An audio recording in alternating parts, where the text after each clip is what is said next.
And that's going to continue with our next reader, who is a writer, teacher, and graduate student with recent work in Best American Comics 2011, The Unified Field, and Bright Stupid Confetti.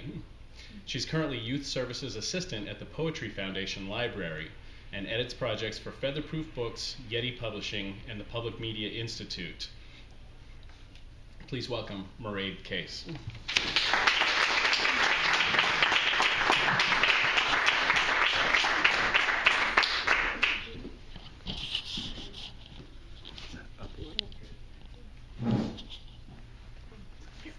I relate to that girl crying in religion class. I know her. I took the bus to work the day the guy went crazy in the magazine section. I got there at 8:30, not 8. So Charlene gave me the stink eye from the Harlequin section, which is where she shelves when she's mad. But whatever, Charlene gets paid more than I do, and she's not in high school like I am. And one day I'm going to leave, and she won't. It's just a bookstore. One day I'm going to go, or they'll tell me to go, and it'll be okay. It's a corporate bookstore, one of the big box ones with sections for blank journals and highlighters that never sell. I work in the back in music, so for the first half hour, it's a ghost town. Everyone is up front, pawing through calendars and kitten ornaments and paperweights, being impatient about coffee. Well, one guy, Leo, curly strawberry gold hair, Leo usually comes back first because he knows I'll just let him sit. I'll just let him read. Charlene wouldn't. Leo calls me girly. Once, Leo got through a whole encyclopedia on wind instruments in a day and a half. Once he smelled like shoes and small wet gems. Once he said he lives at Jesus Saves on Smart and Pike, where they kick you out plus breakfast sandwich at 7:30. If you don't have meetings, you're supposed to be with your kids, and if you don't have kids, you're supposed to be job hunting or at the VA. Leo just comes here and reads, which is fine. We don't talk a lot. It's like we go to the same gym and ride bikes at the same time every day. Sometimes when people fret over sale price or where is your classical or something, Leo and I will look at each other. He will roll his eyes. I will make the face like a fishhook caught your lip. Neither of us is supposed to be here this much. The day the guy went crazy was the first of the month, so we were switching up the racks. I spent 45 minutes fighting a cardboard mobile and 15 stickering explicit stickers on the wrong albums. A lady came in and wanted music for morning walks. A guy wanted a song for his wedding. I did one sweep for stolen merch, and I nodded hey to Leo, who was chewing his finger and reading about musicals. I was late because last night Jack and I fought again. We were going to meet at the wall in the park, but he didn't come for 2 hours, and he wasn't answering his phone, so I went to his house, sat on his stoop. When he finally came, I said, Jack, I am not a mope, but if you say we're meeting somewhere, then it's mean not to show up. He looked at my face like my face was an Etch-a-Sketch, and I shook it. Point is, I said, I love you, Jack. And then he got really mad. And then I'd really missed the last bus, so I told Mom I was at a friend's. I slept on Jack's mom's pull-out couch. Jack was still mad. I dreamed weird, like it was the rapture, and I had some of Jack's hair, so he had to find me. He rode a big yellow bike. Next morning I got up and I left before anyone was up. It was dumb. I sweat a lot when we fight, so I smelled terrible for work. But anyway, the bus from Jack's is an hour away from the bookstore, and that's why I was late.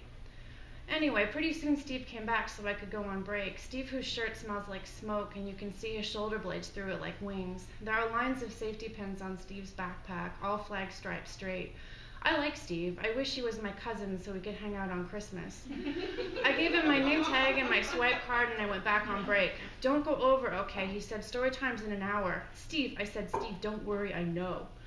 I didn't eat in the lunchroom because it's depressing. One time the lady from biography went on about giving birth. I didn't ask her, she just started. I guess she was in labor one whole day and she ate only wild strawberry jello and chocolate pudding and ice chips. She said it felt like you were inside a ring of fire. I said that sounds terrible. Instead, I go in to grab one of those magazines missing a cover, and then I take it to the parking lot to read about makeup. Sometimes I rip out a perfume sample. I keep it in my pocket. Today's sandwich was second day from the coffee shop. Limp pink bacon, orange cheddar, and chicken like soft cheese, and orange sauce over everything. I ate it while reading about DIY saddle shoes. I guess the trick if you want wingtips is an X-Acto knife. The thing I didn't tell Jack is that I am maybe pregnant. I mean, maybe not, but maybe. I'm a week past. I told myself if it goes 5 more days, I'm going to buy a test. It is helpful when you are sort of scared to set a date for when you should be really scared. Before that, it's still fine. I want to tell Jack, but also I don't, and also I wish it was him instead of me. He probably wouldn't even go to work. When I got back, Leo was reading an opera and Steve was reading at the register.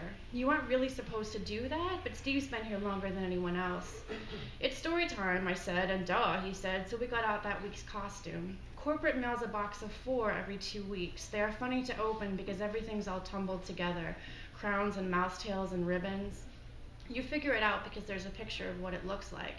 The notes say everything gets washed, but I doubt that. We never smell under the arms.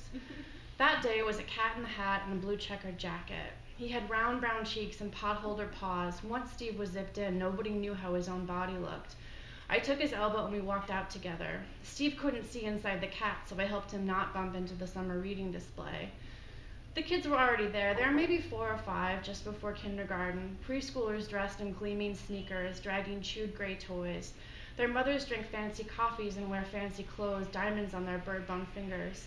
Steve always asks if there's one without a ring since he can't see for himself. And I always say no, but the truth is I never look. Those women would vaporize Steve and his safety pins. They are picky about salad. He sat down and I pressed play on the CD. Of course you can't talk, zipped in, so Steve just holds up the pictures. The recording reads everything to the kids. It does all the voices. It was hot in the store and suddenly it felt like I ate glue instead of a sandwich. Maybe if I'm pregnant I shouldn't have eaten cheese that bright. I started thinking about how Jack's neck smells, how he taps his teeth when he's thinking. Sometimes we watch shows and his fingernail is louder than the TV. The tape read a while. The cat sings in a band, he eats jam and butter sandwiches, he juggles. When he left the zoo, I saw Charlene running down the center aisle, fist to her chest. Leo came 4 steps after her with his galoshes walk, stopping quick to reshelve the opera book. I thought, whoa. I squeezed Steve's shoulder twice, which is our sign for I am coming right back, and then I went to see. There was already a small crowd.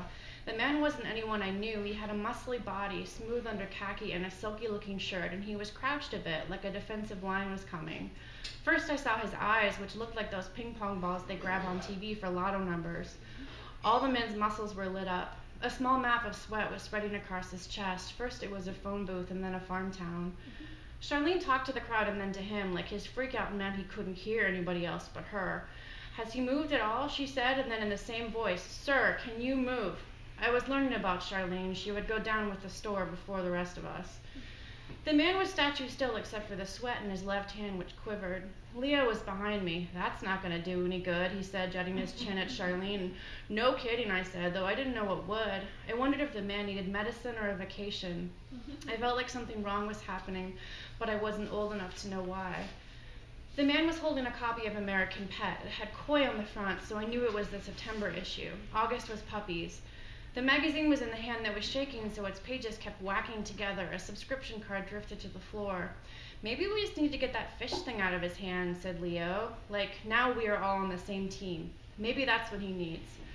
Leo stepped forward. Hey man, hey, he said. Hey man, you're okay. He started telling the guy what he was doing, and then he started doing it. Leo was going to keep walking, and then he was going to take the magazine, and after that, we'd all put it back on the shelf together. Do you maybe want some water, man? Okay, here we go. Leo reached for the magazine, and it slipped out fine after one tug, but the guy's eyes didn't change. I thought I heard his teeth. Charlene threw up her hands and then went back to call someone. Then I remembered I was working, and I looked around, not at the man.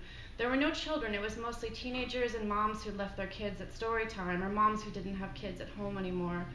There were a couple men in from the offices across the street. Usually they come from meditation magazines or financial papers or meetings in the coffee shop with girls.